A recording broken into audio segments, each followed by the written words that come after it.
मेरा नाम professor KG. Suresh, कुलपति माखनलाल चतुर्वेदी राष्ट्रीय पत्रकारिता एवं संचार विश्वविद्यालय भोपाल। मैं इससे पूर्व महानिदेशक रहा हूँ भारतीय जनसंचार संस्थान, भारत सरकार, सूचना प्रसारण मंत्रालय। मैं समझता हूँ कि मीडिया एजुकेशन बहुत ज़रूरी है। मीडिया एजुकेशन अलग है, मीडिया साक्षरता अलग है। मीडिया साक्षरता तो हर विद्यार्थी का होना चाहिए, क्योंकि आज 5 साल के बच्चे से लेकर 95 साल का बुजुर्ग तक आज मीडिया के सामने एक्सपोज्ड है। सोशल मीडिया के जरिए, online, digital, electronic media, print media. तो मैं समझता हूँ कि भारत के हर नागरिक को, हर विद्यार्थी को जो है मीडिया को समझने की ज़रूरत है। लेकिन हाँ, मीडिया शिक्षण जो पाते हैं वो मैं मानता हूँ कि पत्रकारिता के लिए एक एसेंशियल क्वालिफिकेशन होना ज़रूरी है, क्योंकि आगे चलकर जब डॉक्टर के लिए क्वालिफिकेशन है, चार्टर्ड अकाउंटेंट के लिए क्वालिफिकेशन सुनिश्चित है, मीडिया भी एक प्रोफेशन है, प्रोफेशन का एक क्वालिफिकेशन होना चाहिए, ये मेरा मानना है। मैं मानता हूँ कि असली पत्रकारिता वो पत्रकारिता नहीं है, वो विचार है। विचार और समाचार ये दोनों अलग अलग है। समाचार की दृष्टि से ग्राउंड रिपोर्टिंग सबसे ज़रूरी है, ज़मीनी स्तर पर क्या हो रहा है। और जहाँ तक विचार का मामला है, पहले भी अखबार में एक होता था समाचार के पृष्ठ और एक होते थे विचार के पृष्ठ, जिसको हम संपादकीय पृष्ठ कहते हैं, जहाँ अखबार अपना विचार रखता था और आमंत्रित जो लेखक हैं वो अपने विचार रखते थे, लेकिन समाचार के साथ मिश्रित नहीं करते थे। आज जो दुखद बात है ये है कि ये डिबेट के नाम पर जो है आज विचार और समाचार को जो है एक बहुत ही खतरनाक मिश्रण प्रस्तुत किया जा रहा है, जो घातक है मीडिया की विश्वसनीयता के लिए भी, लोकतंत्र के लिए भी। तो पहले से ही चलता आ रहा है, लेकिन चिंता इस बात को लेकर है कि आज मीडिया में एक स्पष्ट ध्रुवीकरण दिखाई दे रहा है, और ये मैं समझता हूँ कि समाज के लिए भी उचित नहीं है। पत्रकार को पक्षकार नहीं होना चाहिए, पत्रकार को पत्रकार ही रहना चाहिए। पत्रकार का धर्म न सत्ता पक्ष का है न विपक्ष का है। पत्रकार एक ही पक्ष है और वो है जनपक्ष। तो जनहित में चाहे सरकार काम करे या कोई और, उनकी बात को जन जन तक पहुंचाना और जनता के दुख दर्द, उनकी आकांक्षाएं, उनके सपने, उनको सत्ता में जो बैठे हैं उन तक पहुंचाना। सत्ता और समाज के बीच में सेतु का कार्य जो है वो मीडिया को करना चाहिए। नहीं, देखिए, आज आप एयरवेव्स को बंद नहीं कर सकते हैं, ऑनलाइन को बंद नहीं कर सकते हैं, फेसबुक भी विदेशी है, ट्विटर भी विदेशी है, आप किस किस चीज़ को रोकेंगे। सवाल ये है कि देश के जो आम आदमी है उसके बारे में कौन बात करता है। क्या देश के अपने चैनल बात कर रहे हैं? क्या दिल्ली, मुंबई जैसे महानगरों में जो चैनल है वो बिहार में, असम में, मध्य प्रदेश में क्या हो रहा है इससे कोई मतलब रखते हैं क्या उनके लिए गुरुग्राम में या मुंबई में किसी फिल्मी सितारे के घर पर जल भराव कोसी के बाढ़ से या ब्रह्मपुत्र के बाढ़ से ज़्यादा महत्वपूर्ण क्यों है? तो मैं समझता हूँ कि आम आदमी से सरोकार कौन रखता है, और भाषाई पत्रकारिता रखता है, स्थानीय पत्रकारिता रखता है, सामुदायिक पत्रकारिता रखता है, डिजिटल मीडिया रखता है। बड़े चैनल नहीं बात करते हैं मंडला में क्या हो रहा है, ये छोटे यहाँ के स्थानीय चैनल जो है वो बात करते हैं। तो आने वाले दिनों में स्थानीय चैनलों का, भाषाई चैनलों का महत्व बढ़ने जा रहा है। नहीं, मैं नहीं समझता हूँ। मैंने उस समय पत्रकारिता किया है जब हम जाति या मजहब को जिक्र तक नहीं करते थे, और कभी हमें पता चलता था कहीं दंगा हुआ है तो सबसे पहले हम दोनों समुदाय के जो धार्मिक गुरु हैं उनसे अपील जारी करवाया करते थे कि आप जो है तुरंत अपील जारी करिए कि कोई दंगा फसाद नहीं होना चाहिए। लेकिन आज कई बार तो ऐसा लगता है कि कहीं ये भड़काने का काम तो ये नहीं कर रहे हैं कि तथ्य को जनता तक पहुंचना। मैं सत्य शब्द का प्रयोग नहीं कर रहा, क्योंकि आपका सत्य और मेरा सत्य अलग हो सकता है।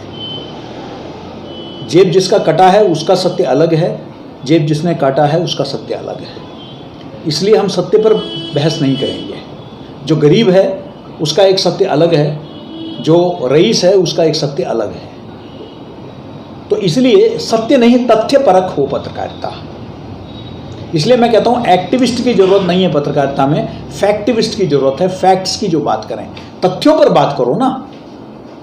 सत्य तो आपका अलग हो सकता है, मेरा अलग हो सकता है, तथ्य मेरा और आपका अलग हो ही नहीं सकता। आंकड़ा आंकड़ा है ना। तो हम तथ्यों पर, इसलिए डेटा जर्नलिज्म का ज़माना है।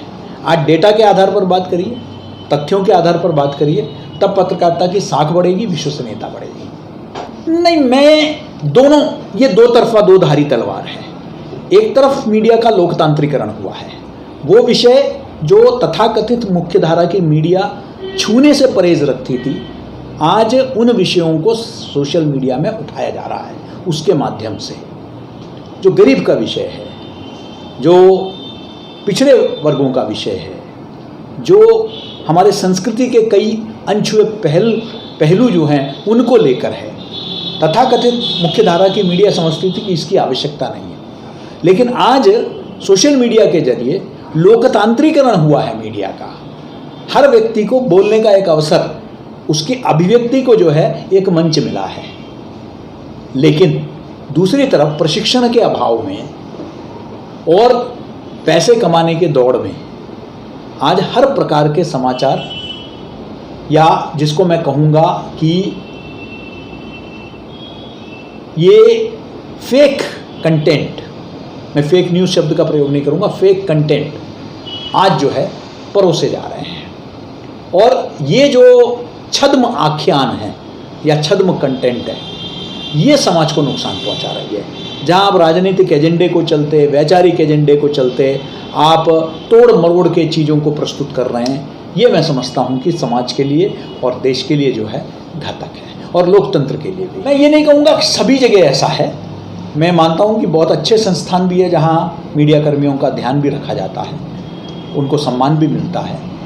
लेकिन हाँ, बहुत सारे मीडिया ऐसे घराने भी अब आज आ गए हैं जो शुद्ध रूप से बाजारीकरण के तहत आए हैं, जिनका उद्देश्य या तो किसी उद्योगपति को आगे बढ़ाना है या किसी निहित स्वार्थ को आगे बढ़ाना है। पत्रकारिता उनका उद्देश्य नहीं है, उनके लिए पत्रकारिता व्यवसाय है। ऐसे संस्थाएं जरूर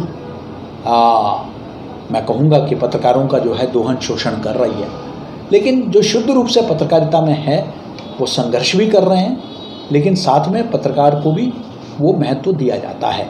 तो इसलिए मैं पूरी तरह तो नहीं कहूँगा, लेकिन हाँ, ये भी एक तथ्य है जिससे मैं अवगत हूँ। देखिए, जो 64 पेज का जो डॉक्यूमेंट है NEP का, उसमें तो मीडिया का कोई अलग से कोई कहीं भी जिक्र नहीं है। लेकिन हमने अपने विश्वविद्यालय में, माखनलाल में जो है, हमने NEP के अंतर्गत 10 पाठ्यक्रम हमने शुरू कर लिए हैं, 4 ईयर UG प्रोग्राम। हमारे लिए सबसे महत्वपूर्ण इसके 3 पहलू हैं। पहला पहलू ये कि अक्सर जो पत्रकारिता का विद्यार्थी है वो 1 साल बाद जो है वो पत्रकारिता छोड़कर, वो पाठ्यक्रम छोड़कर, कक्षाएं छोड़कर वो नौकरी में चला जाता है।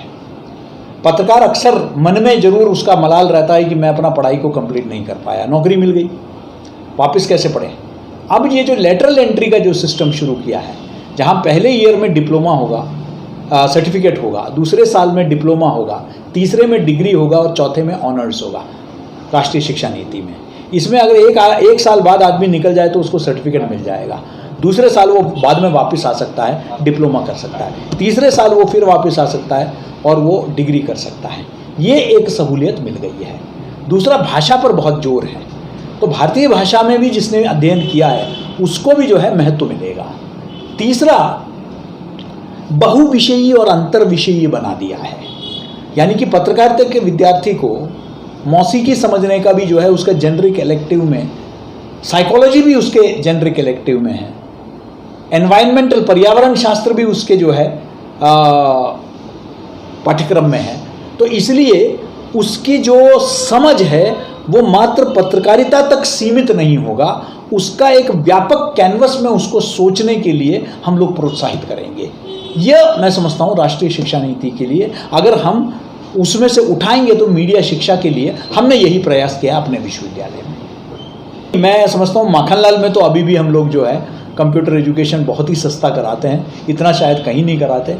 पूरे मध्य प्रदेश और छत्तीसगढ़ में अगर कंप्यूटर को गांव-गांव तक पहुंचाने का श्रेय अगर किसी को जाता है तो वो माखनलाल विश्वविद्यालय को जाता है। देश में पहला BCA प्रोग्राम भी हम लोगों ने शुरू किया था और अब हम इसमें जो है एनिमेशन लेके आ रहे हैं, हम इसमें जो है प्रिंटिंग टेक्नोलॉजी लेके आ रहे हैं, हम इसमें ऑगमेंटेड रियलिटी लेके आ रहे हैं, हम इसमें आर्टिफिशियल इंटेलिजेंस लेके आ रहे हैं। तो मैं समझता हूँ कि अगर माखनलाल जैसा विश्वविद्यालय ये सभी लेकर उसी दर पर हम पढ़ा रहे हैं, बाहर के पाठ्यक्रम ज़रूर महंगे हो गए हैं लेकिन हमारे विश्वविद्यालय में आज भी जो है हमने उसी दर पर जो है हम पढ़ा रहे हैं।